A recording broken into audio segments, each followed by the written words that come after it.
Jamaica has faced hurricanes before, but never one like this. Hurricane Melissa has left behind a trail of destruction unlike anything we've ever seen. Entire communities wiped out, families displaced, and a nation forever changed. Rural areas like St. Elizabeth, completely wiped off the map. What was once the heart of Jamaica's countryside now looks like a ghost town. Roads, homes, and farmlands, all gone. But here's where it gets deeper. Months before this storm, Jamaica's Prime Minister had announced something major: the construction of a new city in St. Elizabeth. And now, with Hurricane Melissa's devastation, it feels like history might just be repeating itself.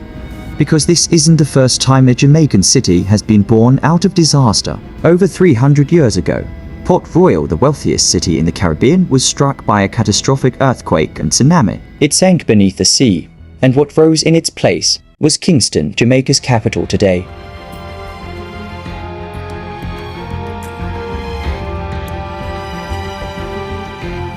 And now, it seems St. Elizabeth might follow that same fate. The destruction here mirrors the fall of Port Royal, nature wiping the slate clean, making way for something new, a rebirth, rising from ruin. Have a new city along the south coast, this time in St. Elizabeth. Speaking at the opening of the new KFC location in Black River today, Prime Minister Dr. Andrew Holness said, following advice from the Urban Development Corporation UDC, the parish is the best option. Kelisha Williams has that story. Prime Minister Dr. Andrew Holness used the opening of this KFC location in Black River, St. Elizabeth Saturday morning to announce what he has described as a big deal moment, not just for the parish, but for Jamaica. But suffice to say that the area that we have been advised is the best area to do an entirely new city, and it is because all the requisite elements to create a new city exist here. And you don't want to create a city that replicates Montego Bay and replicates Kingston. You want to create something unique. And therefore, this parish, St. Elizabeth, would be where we would be looking to develop our new city. While he did not name the specific town where the new city will be established, Dr. Holness indicated that for decades, Jamaica has not had any area that has been purposefully developed into a city. It must be noted that Kingston became a city after the earthquake destroyed Port Royal in 1692 and Montego Bay in 1981. Maybe Spanish Town was the only purpose-built city. And I had tasked the UDC to identify the area that would be best suited for the development of the third city.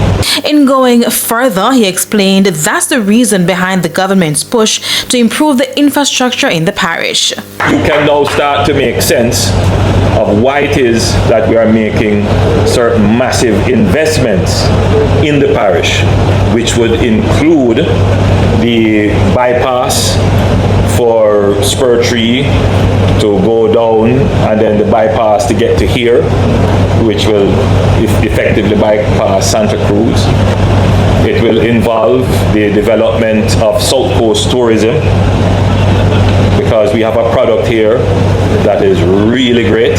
In the meantime, the new KFC in Black River is said to be a $355 million investment that will create 65 new jobs in the parish capital. It's been a long time coming. People have been asking us to come to this area of the island for a long time, and we've finally found the right location, and we're here now.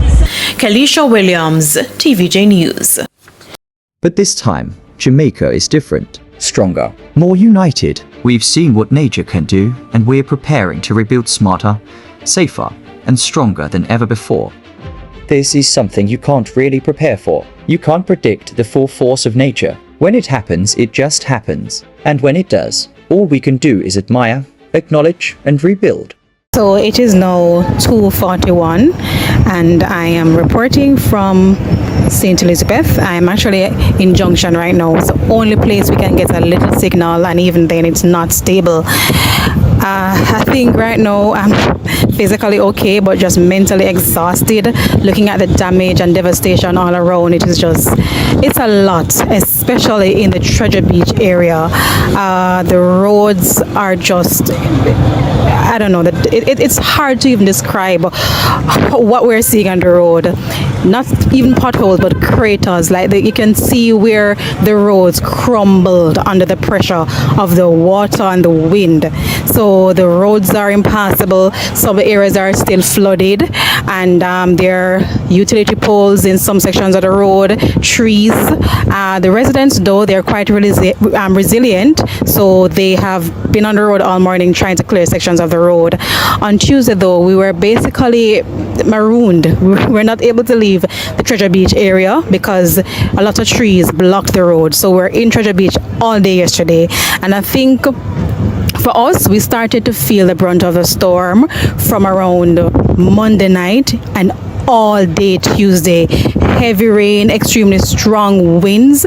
We're not able to leave the room for most of the day, basically. You could hear like the zinc and parts of people's roof, just falling in the wind, the whistling, the howling. At some point, water was coming from the walls. I don't even know how to explain it. I was looking to see where the water was coming from, but it is just so hard to explain. The rain was just so intense, and we got over 24 hours of rainfall just being in the Treasure Beach area.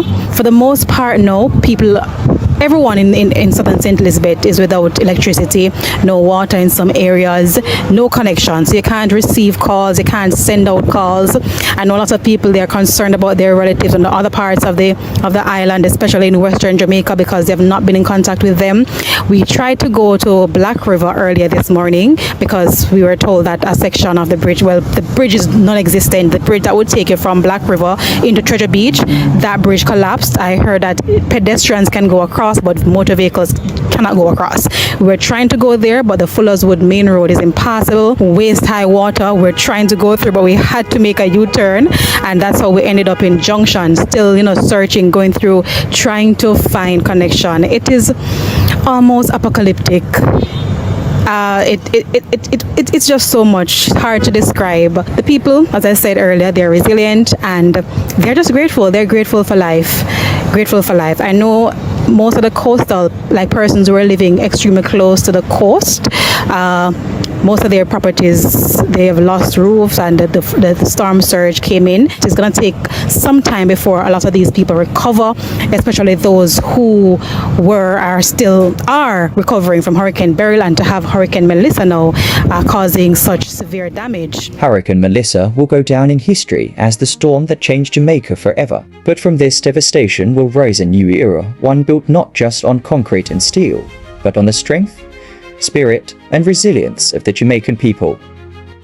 This is not the end of Jamaica's story, this is the beginning of a new chapter. Because when nature takes its course, Jamaica doesn't just survive. We rise,